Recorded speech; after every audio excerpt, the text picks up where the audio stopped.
Mes chers amis, avec les prières, avec la tzedaka que nous faisons ensemble, c'est sûr et certain que nous allons mériter la délivrance. Shabbat Yitro, Shabbat où nous allons recevoir la lecture, on va lire, et ceci se répète à chaque année, le don des 10 commandements.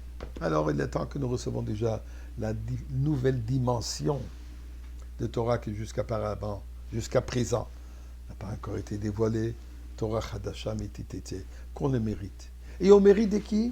D'abord au mérite de toutes les femmes pieuses, les shluchot qui sont réunies aujourd'hui à New York pour la convention annuelle, reliée à la date de Chav Bet Shvat, comme on a parlé hier, le 22e jour du mois de Shvat, la Hilula de la rabbinite Chaya Mushka.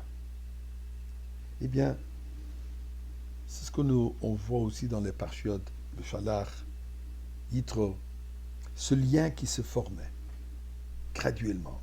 La foi que les gens, l'âme Israël a eu en Moshe Rabbeinu, Vayaminu Bashem ve Moshe Abdo, et le dévouement absolu de Moshe Rabbeinu au peuple juif.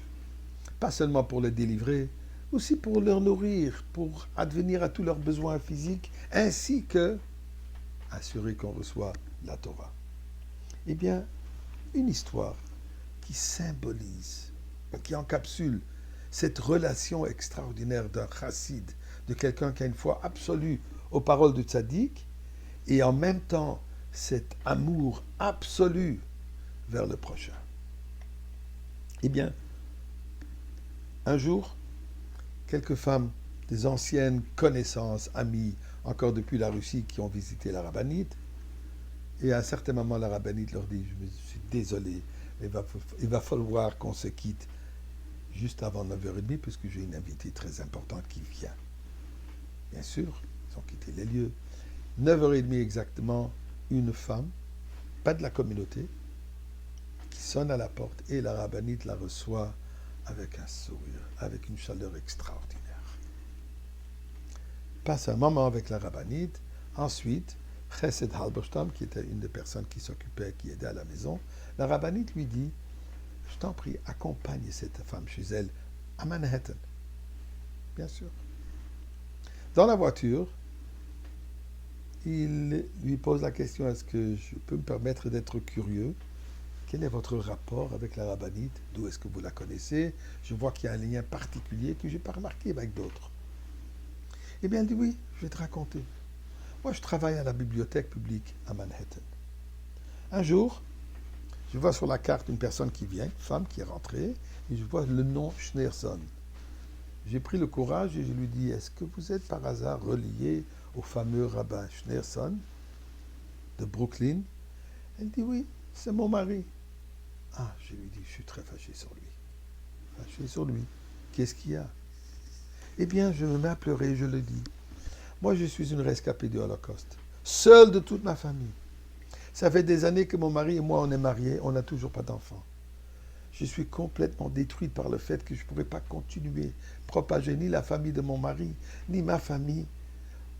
On m'a dit qu'il y a un rabbin à New York, à Brooklyn, que ces bénédictions font des miracles. Je suis parti le voir. Je lui ai raconté mon histoire.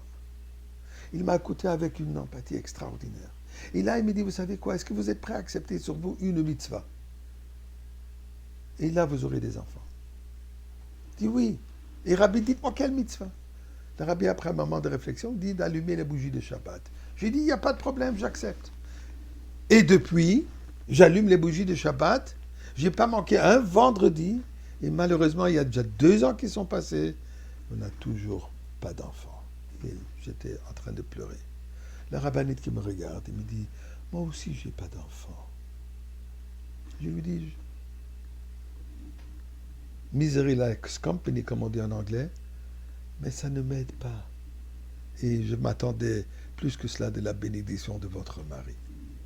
Là, la rabbinite me regarde et dit, répétez-moi encore une fois ce que le rabbi vous a dit. Il m'a dit de m'assurer d'allumer tous les vendredis les bougies de Shabbat.